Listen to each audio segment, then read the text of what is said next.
Glória a Deus. A paz do Senhor, amada igreja. Amém. Glória a Deus. Abra comigo a sua Bíblia. No livro de Ruth, capítulo 2. Vamos ler o verso 10 e 11. Antes de eu resumir um pouco essa história, eu queria dizer que as nossas atitudes falam. As nossas atitudes contam a alguém ao nosso respeito. Tudo aquilo que nós fazemos emite uma mensagem. Então, talvez você entrou aqui achando que o que você faz certo, no lugar secreto, ninguém vê. Mas tem alguém vendo. Talvez você entrou aqui pensando que nem vale mais a pena ser correto. Nem vale mais a pena andar certo. Porque muitas pessoas até se frustram, porque ao seu redor elas percebem que pessoas que fazem o que é errado prosperam, e elas, tentando fazer o que é certo, parece não sair do lugar. Eu quero dizer a você que tudo o que nós fazemos fala ao nosso respeito. Pode parecer que ninguém está vendo, pode parecer que ninguém está notando, pode parecer que a gente está passando desapercebido, mas não está. Sempre tem alguém nos vendo. E aqui eu estou falando de terra, porque no céu tu sabe que o olho dele está sempre aberto, amém? Nem preciso falar sobre isso. Eu estou falando de terra. Então, fique tranquilo. Aí talvez, ouvindo isso, você nem fique tão tranquilo assim, né? O que minhas atitudes estão falando sobre mim? Mas amém. Então, ela caiu sobre o seu rosto e se inclinou à terra e disse-lhe: porque achei graça em teus olhos para que faças caso de mim, sendo eu uma estrangeira. E respondeu Boaz e disse-lhe: bem se me contou quanto fizeste a tua sogra, depois da morte de teu marido, e deixaste a teu pai e a tua mãe e a terra onde nascestes, e vieste para um povo que dantes não conheceste. Você pode se assentar adorando ao Senhor. O texto que nós acabamos de ler conta a história de um homem chamado Elimeleque.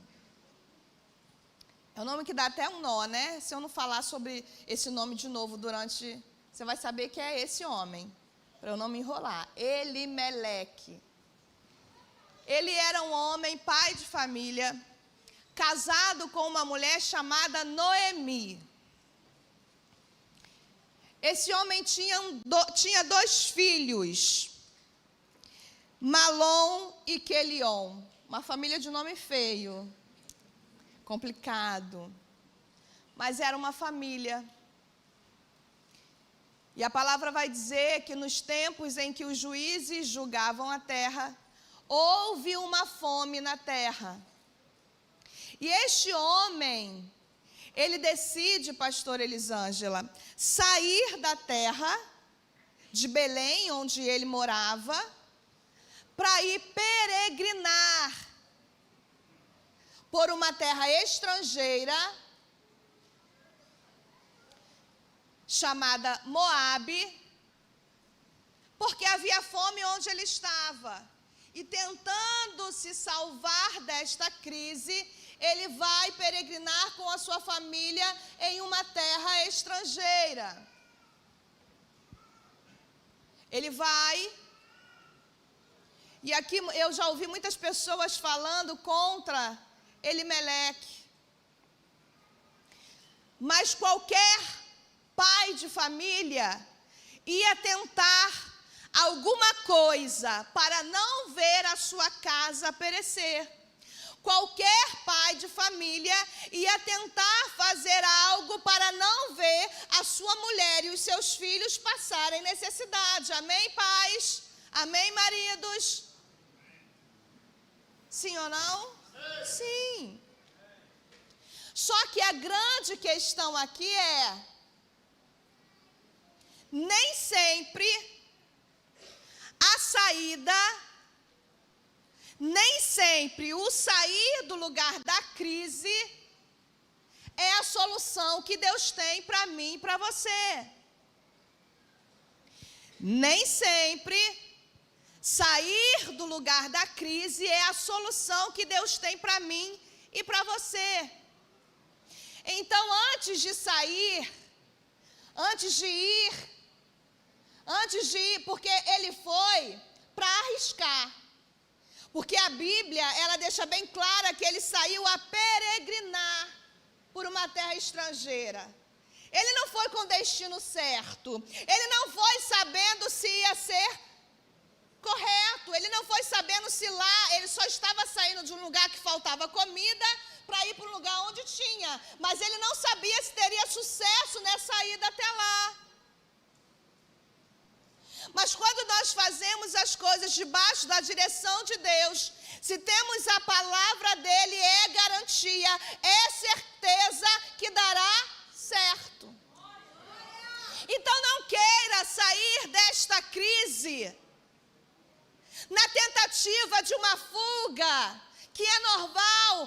Nós, como seres humanos, vamos tentar sair da crise. Mas se Deus não disse que é para sair do lugar da sua crise, não saia. Porque se Ele te mandar ficar, tem livramento, tem resposta, tem recurso, tem pão. Ele envia. E é neste lugar de crise que Ele nos ensina. Mas aí esse homem vai. A Bíblia diz que os seus 2 filhos se casam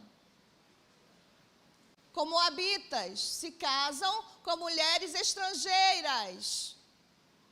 E quando eu li essa parte no texto, eu percebi que ao sair de Belém e ir para Moabe, para eles, contraindo o matrimônio ali, era uma falta de esperança de retorno. Porque se eu sei que é provisório, se eu sei que é um tempo passageiro, eu, naquele lugar de fuga, não vou contrair aquilo que é eterno. Deu para entender ou não? No lugar que eu sei que é apenas de passagem, eu não vou colocar ali o meu coração. Eu não vou colocar ali todas as minhas expectativas. Eu não vou colocar ali todas as minhas esperanças, porque eu sei que vai ser passageiro. Eu vou voltar. Mas aqui dá para perceber que eles não tinham essa certeza.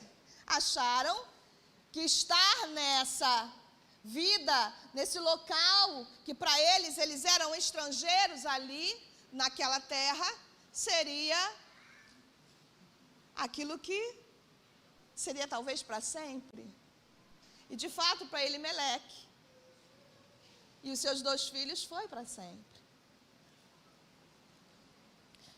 E aí a Bíblia nos conta que esses 2 meninos, esses 2 homens, rapazes, se casam com 2 moças moabitas, 2 moças estrangeiras.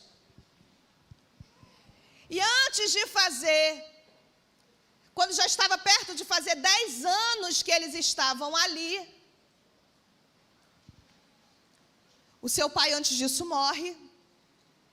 E quando estava perto de fazer 10 anos que eles estavam ali peregrinando, os seus filhos também morrem.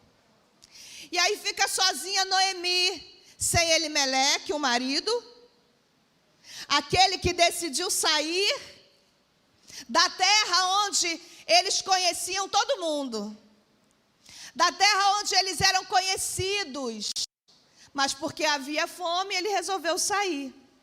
Só que ele parte e fica sua mulher. Ok, ela ainda tinha os seus 2 filhos, mas pastor, os seus 2 filhos também morrem. E esses filhos não tinham filhos. Então a descendência desta mulher tinha acabado ali. Ela estava sozinha com as suas 2 noras, Ruth e Orfa. Vocês já conhecem um pouquinho da história. Aí essas 2 noras permanecem com Noemi.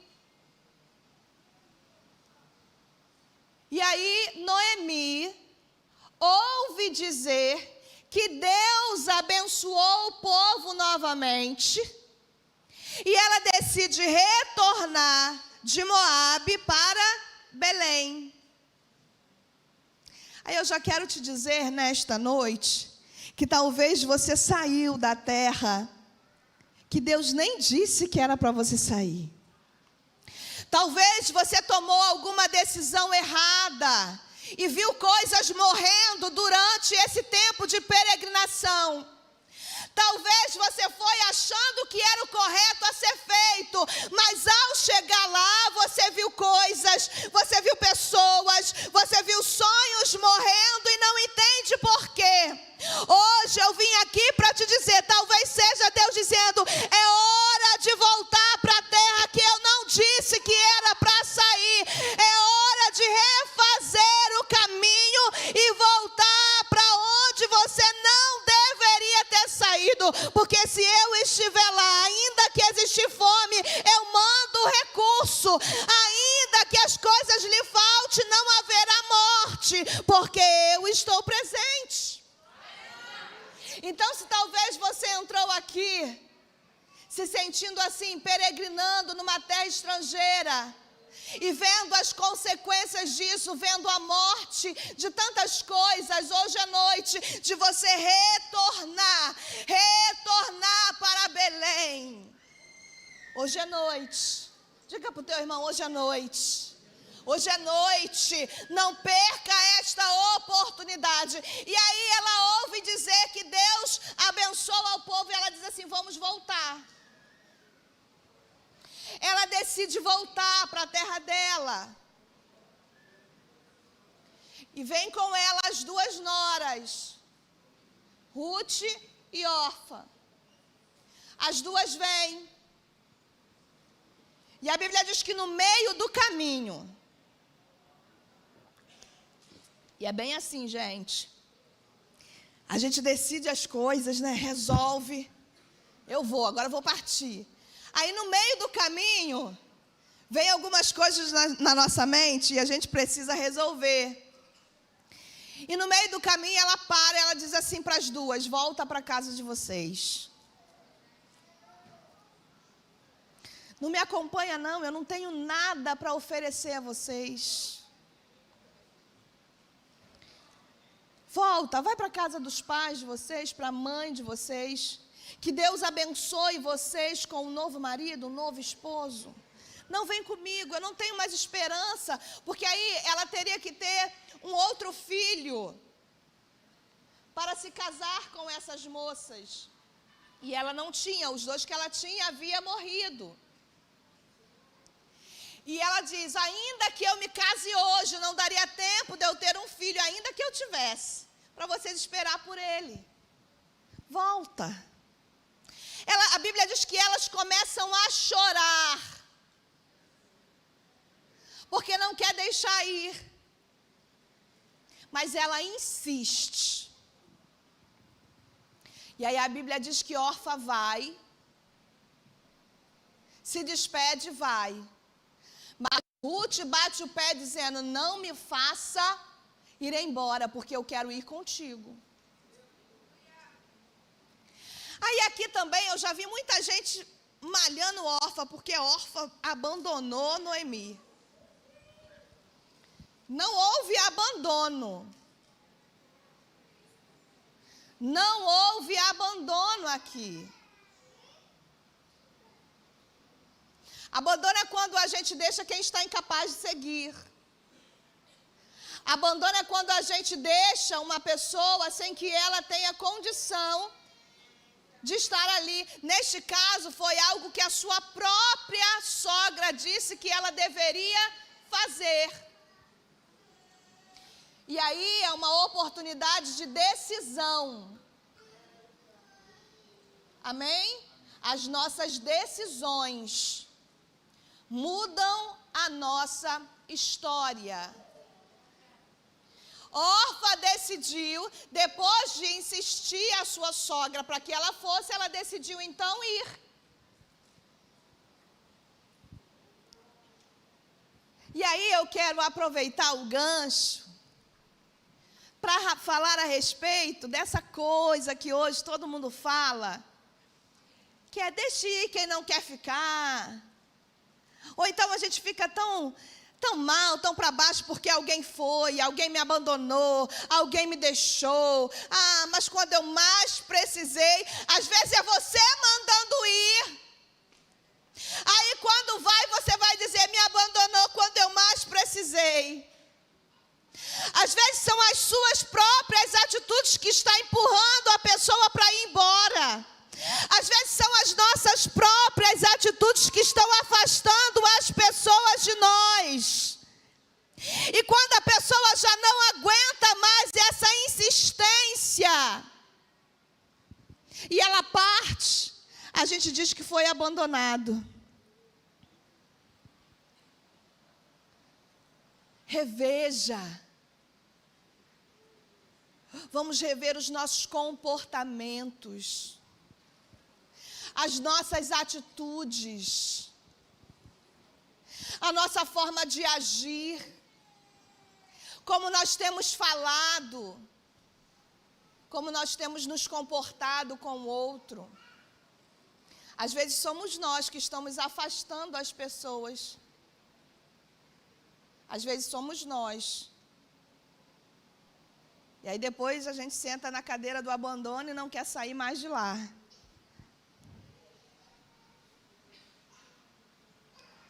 E aí Orfa vai embora. Ela segue. Ruth fica. Porque aí eu entendo que alguém precisava ficar. Aí mais uma vez é decisão. Uma decidiu ir, a outra olhou a decisão e falou, não, eu não posso. Talvez se Ruth fosse, seria um abandono, porque agora viu que ela estava sozinha e eu vou deixar ela partir só. A decisão dela foi acertada. Qual foi a decisão? Não me diga para ir, porque contigo eu vou partir. E aí aquele texto que a gente usa, né, que é muito bonito e romântico, que a gente fala, o teu povo, que ela falou, não foi? A gente repete. Não, eu vou, porque o teu povo será o meu povo, teu Deus será o meu Deus, onde tu pousares, pousarei eu. Essa foi a fala de Ruth, para seguir com a sua sogra. Vendo Noemi que não podia fazer nada para fazer Ruth desistir, segue com ela. Aí elas chegam juntas, lá em Belém, de volta depois de 10 anos. Imagine só, você sempre morou lá nessa rua, sempre morou nesse bairro, sempre esteve lá, todo mundo te conhecia, todo mundo te conhece. De repente você decide ir, passar um tempo fora, e aí você volta, as pessoas continuam lá, e as notícias, como eu disse, elas chegam, e as pessoas já sabiam o que tinha acontecido. Aí a Bíblia diz que quando elas chegam, o povo fica assim, ó, curioso, pastora Cida. Essa não é Noemi que voltou? Irmã Sandra, ficou sabendo? Noemi está de volta aí em Belém. Fofinho, tu que gosta de saber das histórias. Ele é bem informado. Tô brincando. Fofinho, tu tá sabendo? E parece que Noemi voltou, depois desses anos lá peregrinando. Olha, mas voltou só ela e mais uma, não entendi, foi a nada. Aí o povo começa, a Bíblia que diz. Aí as pessoas veem Noemi e falam assim, ué, essa daí não é Noemi? Você não é Noemi? Aí Noemi diz assim, não me chame de Noemi.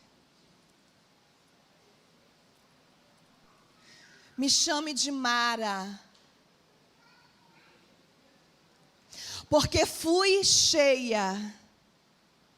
E vazia Deus me fez retornar.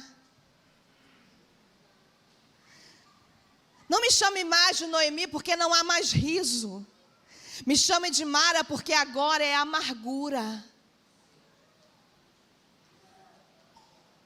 Sabe o que Noemi está fazendo? Noemi não está mascarando o que ela sente. Noemi não está tentando mostrar para alguém que voltou, mas voltou por cima da carne seca. Noemi está voltando, mas ela não quer dizer para as pessoas que está voltando de uma forma que ela não voltou.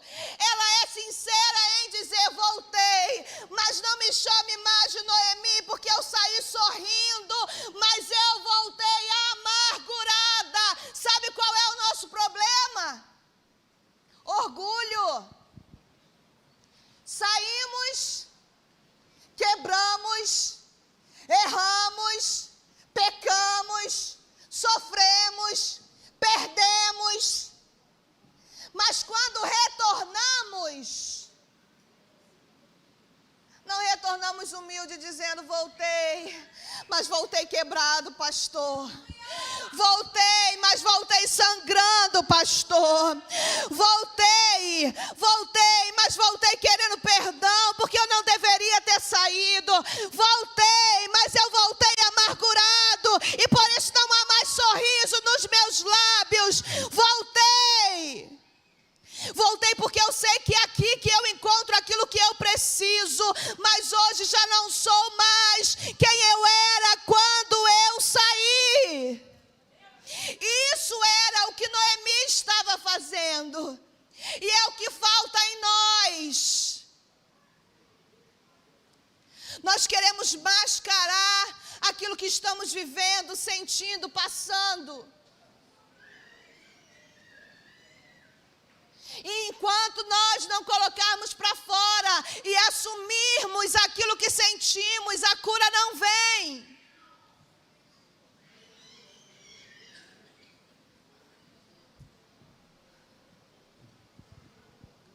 Aprendemos, hoje eu estava em casa tomando banho,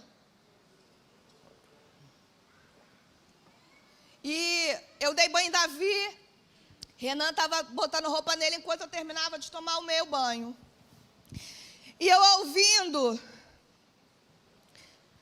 o Renan, o Davi estava dizendo que não queria alguma coisa. Ele ouve tanto não, que ele fala não o tempo inteiro. E aí eu ouvi o Renan dizendo assim, para com isso, menino. Tudo você diz não.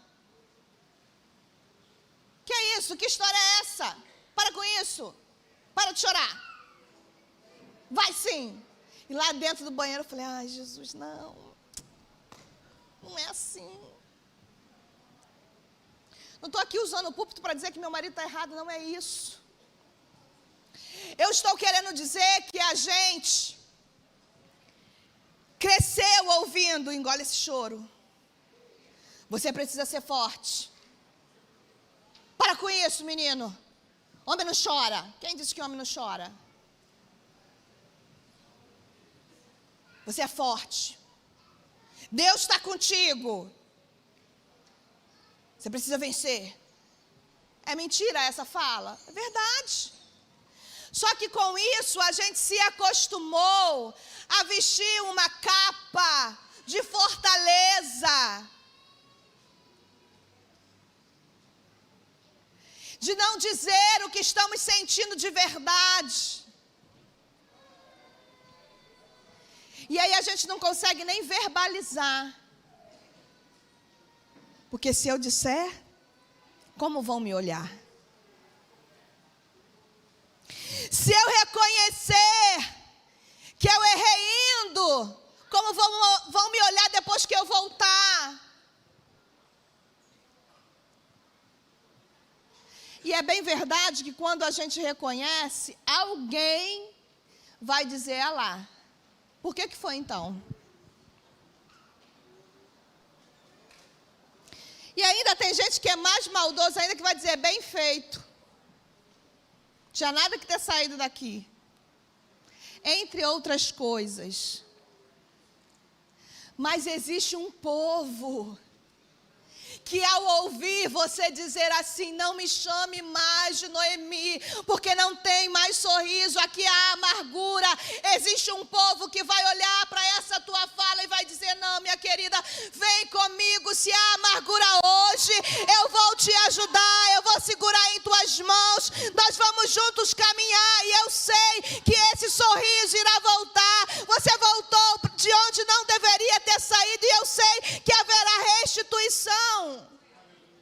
E aí a decisão é nossa. Sempre será nossa. Em querer reconhecer e buscar por ajuda, ou vestir uma capa de fortaleza e deixar aquele que gosta de falar sem ter o que dizer. Mas você também fica sem ajuda. É decisão nossa. Mas ela foi sincera. E aí é lindo porque muitos dizem o seguinte, e também não vou negar que há verdade nisso, mas não é algo que é absoluto e precisa ser assim na nossa vida, não é. Quantas vezes nós não já ouvimos que feridos ferem.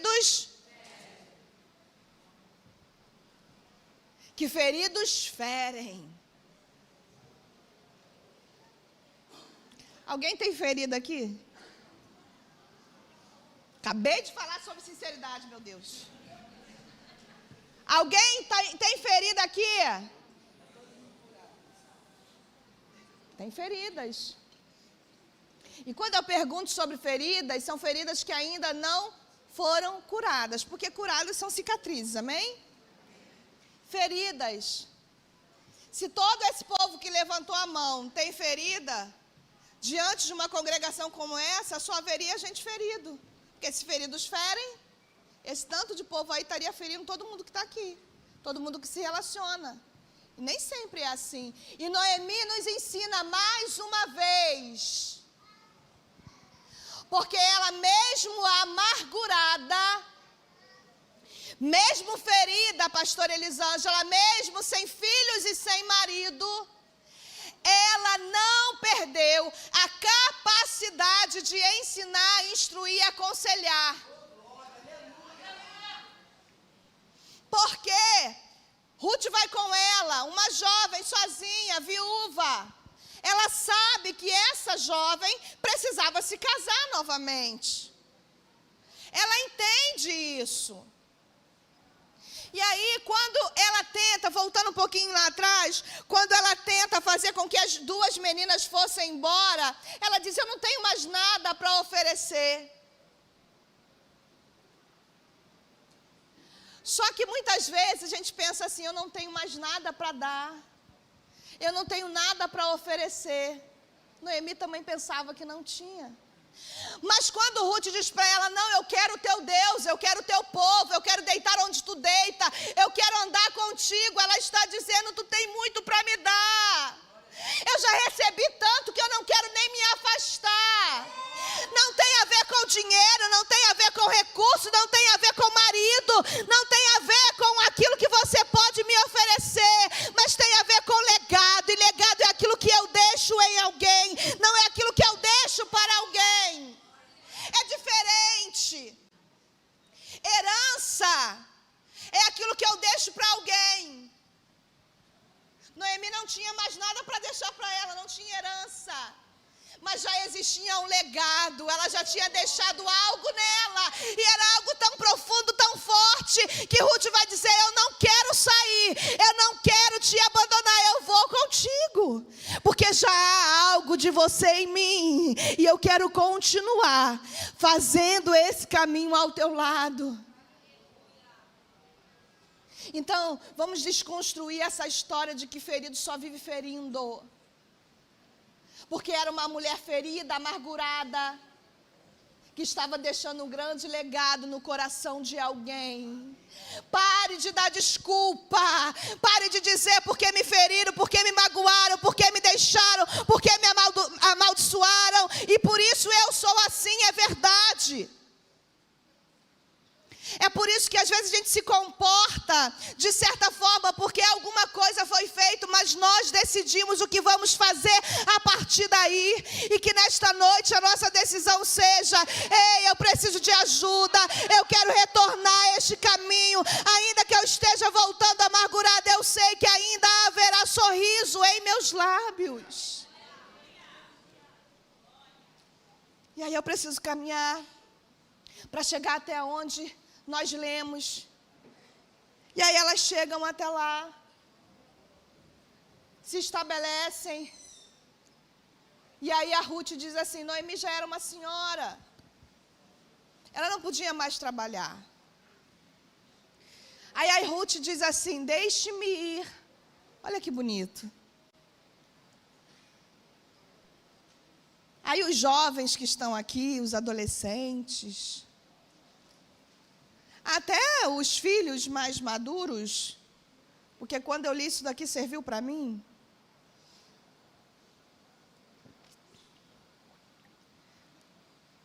Nós achamos que quando chegamos a uma certa idade, já não precisamos mais ouvir os nossos pais. Já não precisamos mais ouvir aqueles que são mais maduros. Essa semana eu estava com visita na minha casa, um tio meu, e ele me tem como filha. Ele só teve menino. Mas sabe aquele tio que sempre fez o papel de pai? Todas as minhas formaturas ele estava. A minha formatura, irmãos, de CA, naquela época tinha CA, hoje não tem mais, né?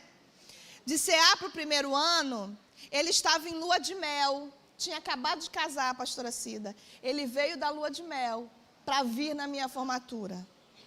Então é aquele tio que... E aí sempre que ele vem, ele fica na minha casa. E aí ele chegou segunda-feira, de surpresa, me ligou já dizendo que estava chegando. E aí ele ficou lá.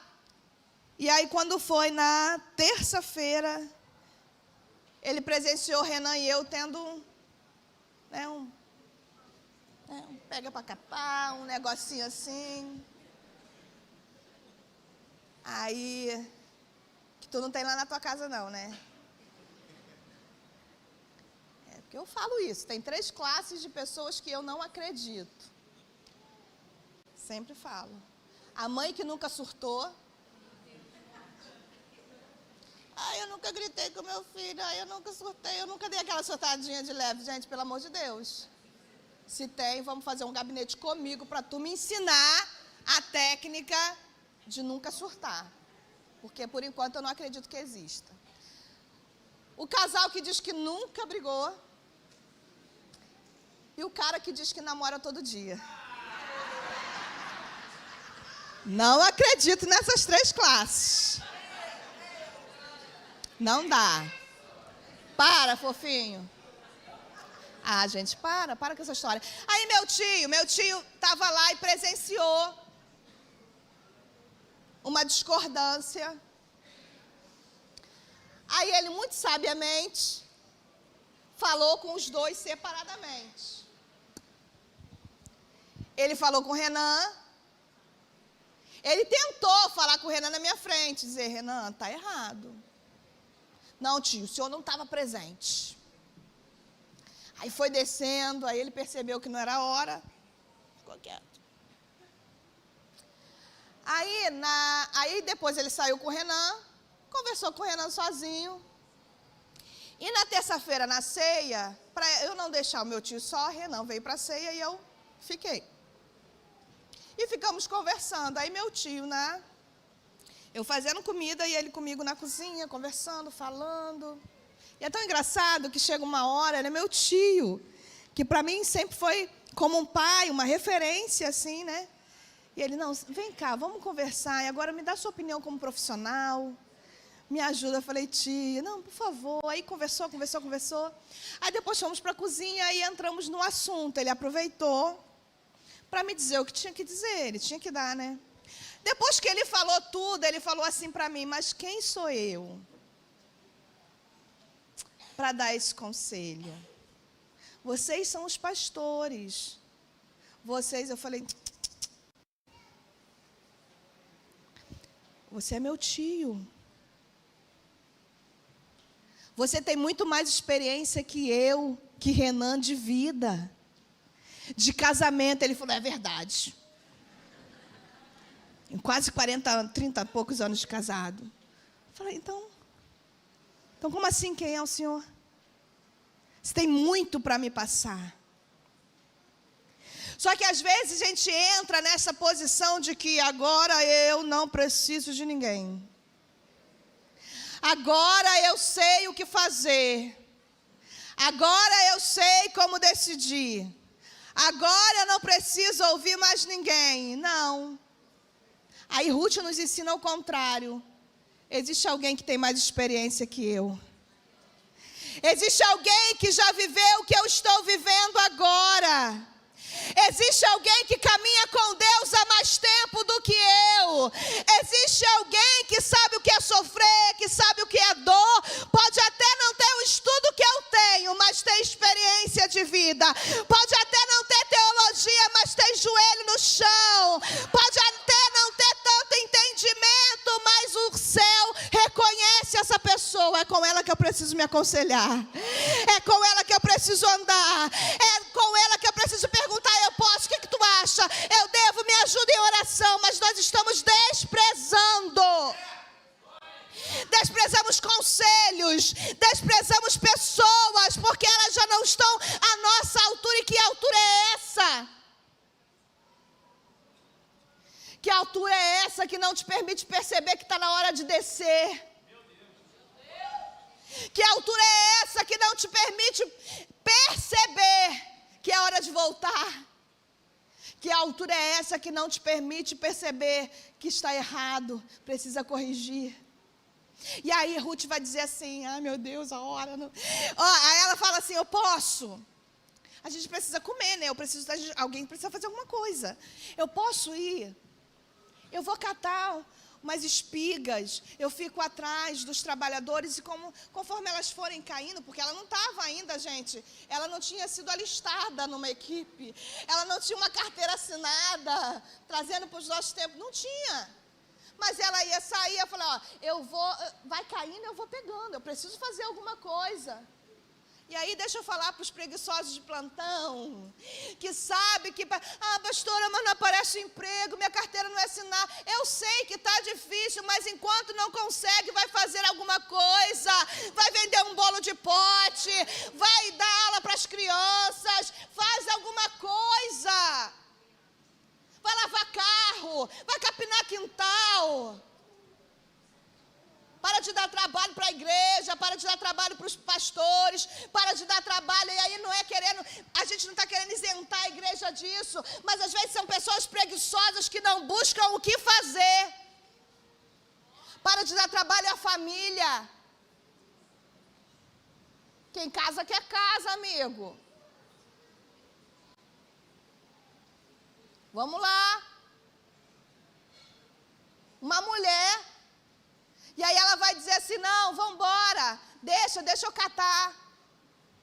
Aí ela fala, vai minha filha, vai, pode ir. E aí ela passa o dia inteiro, pastora. Passa o dia inteiro fazendo isso.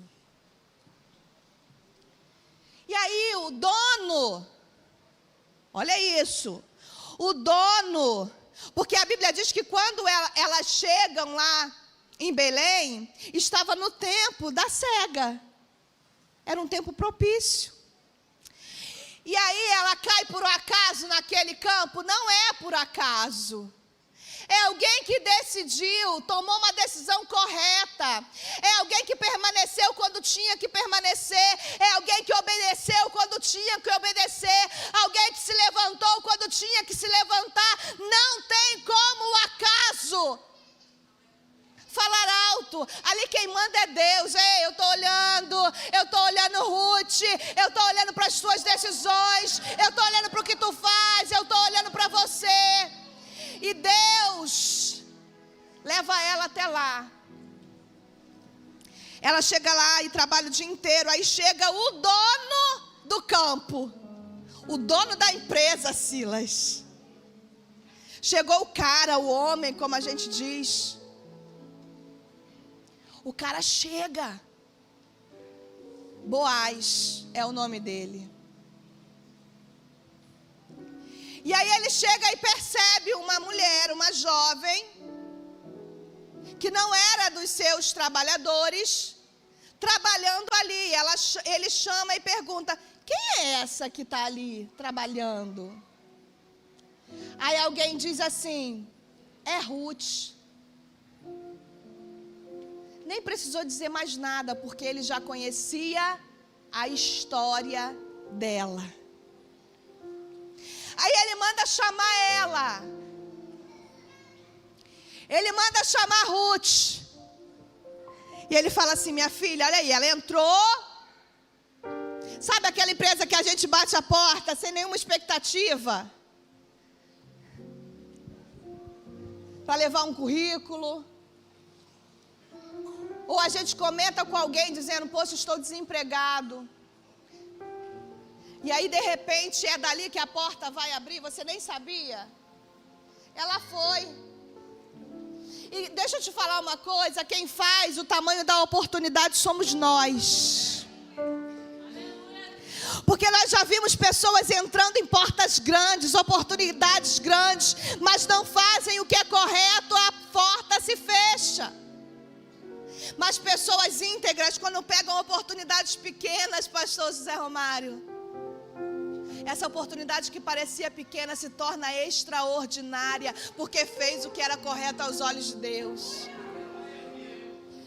E aí ele chama ela e fala: minha filha, faz o seguinte, vai agora catar as espigas junto com as minhas trabalhadoras. Fica com elas. Fica com elas. E a Bíblia vai dizer que foi o que nós lemos, que ela se prostra com seu rosto aos pés dele. E pergunta para ele: mas por que é que o Senhor está tendo essa bondade comigo? Sendo eu uma mulher estrangeira, sendo eu uma moabita, eu nem daqui sou, por que o Senhor está tendo bondade comigo? E olha a resposta dele. Isso mexeu comigo, porque eu ouvi falar de você. Eu ouvi falar sobre o que você fez com a sua sogra. Eu tenho ouvido falar da tua bondade com ela.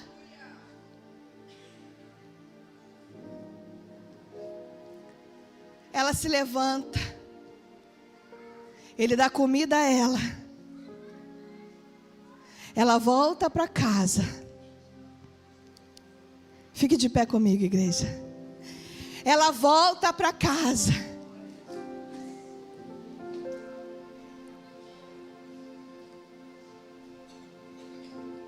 Ao voltar para casa, Noemi pergunta: minha filha, como foi? Aonde que tu ficou trabalhando hoje? Olha, trabalhei na casa, trabalhei no campo do senhor Boaz. Boaz? É, Boaz. Boaz, ele é nosso parente próximo. Ele não é só um parente próximo qualquer. É um parente próximo que tem condição. É um parente próximo, íntegro, tem condição. E na escala daqueles que podem nos remir, casar com você, comprar a propriedade que era do meu marido, te dar uma vida agora, é Ele. Atitudes corretas que nos levam a fins maravilhosos. Atitudes de obediência que nos levam a fins inesperados.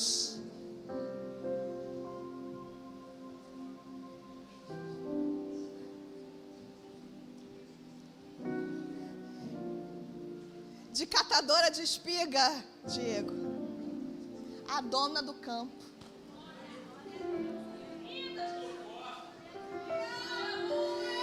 De moabita estrangeira, a serva de Deus. Viúva, sozinha, só ela e sua sogra, agora remida, porque ele casa com ela.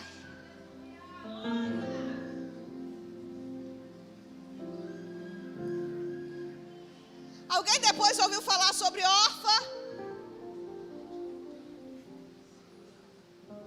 Alguém está com medo de dizer? Não, fala assim, não. Falar. Alguém ouviu falar sobre órfã depois? Ela tomou a atitude dela. Ela podia. Ela foi, seguiu a vida dela. Já pegou ali. Mas Ruth resolveu ficar, caminhar com uma pessoa que tinha um Deus poderoso. Caminhar com alguém que ainda que estivesse amargurada, quase não sai. Era alguém que já havia conhecido e sabia quem era Deus.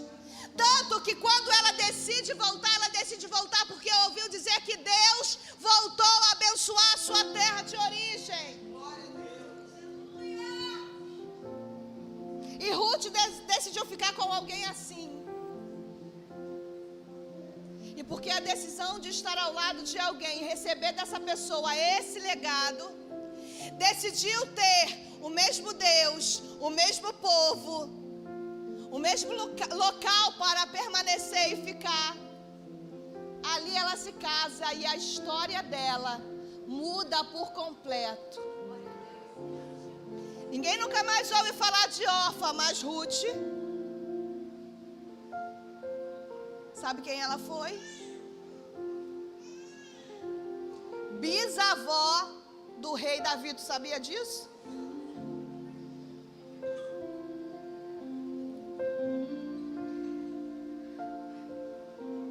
Se ela ficasse lá, talvez a história dela também.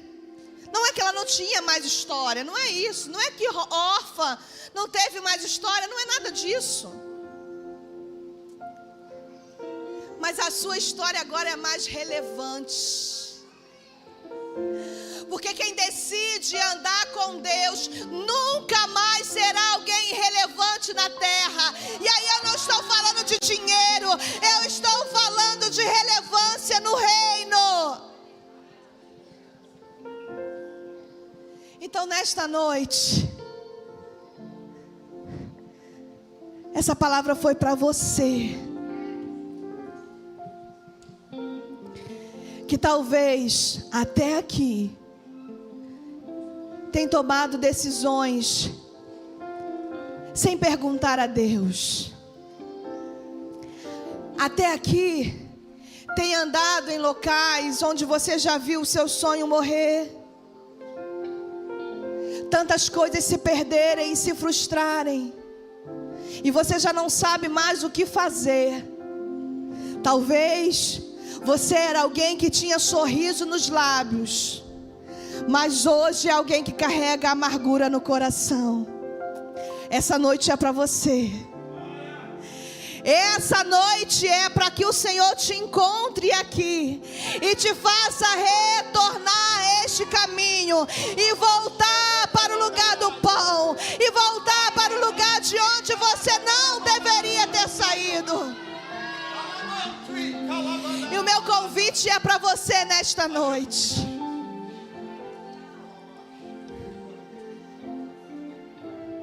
O meu convite é para você nesta noite. Talvez você tenha andado como estrangeiro em uma terra que você sabe que não é sua, em um lugar que você sabe que não foi feito para você. Volte hoje para Belém, volte. Volte hoje para Belém.